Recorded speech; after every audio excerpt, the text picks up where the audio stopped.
Hi, and welcome back to Ame's Bookshelf. I am Teresa Garcia, or Amehana Arashi.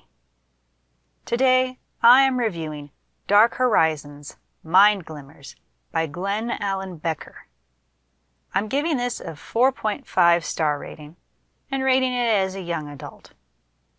This book was brought to me as something that was likely to rouse my interest and that a contact wanted my opinion on. This is a short sci-fi crossed with mild horror, in my opinion, which I enjoyed very much. Some of the science is explained in conversation among the cast, who all have science backgrounds. This would annoy some people and make them cry out that there is exposition in the dialogue. I'd have to tell them they were being silly, since the different players do not all know each other, are not fully aware of whom is up on what, and I have certainly sat in on discussions before among people as they bring each other up to speed and explain where their thoughts are coming from. I find this is a good introductory book to what reads like it will be a series of short novellas.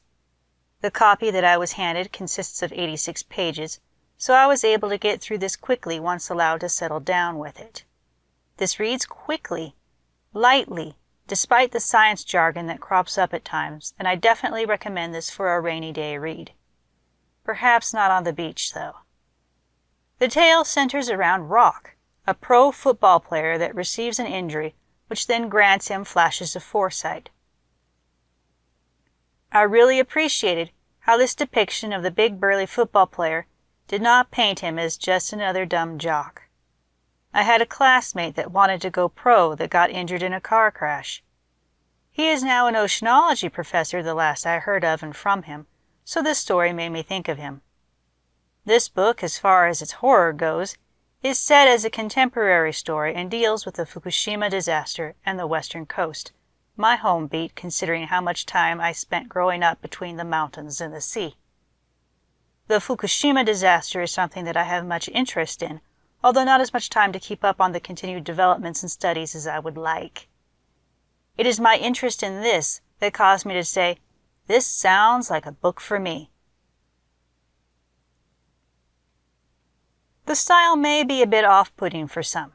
It is written in a definite tell style. I know that in writing circles people tend to frown on this style now, but it makes for a good match for a narrator with a storytelling style.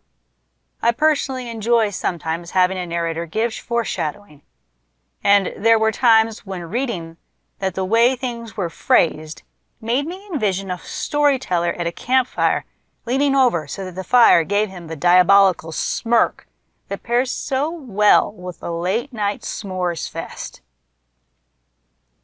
I would not pick this up if you are looking for hoity-toity, for lack of a better phrase at this particular hour, literary flights.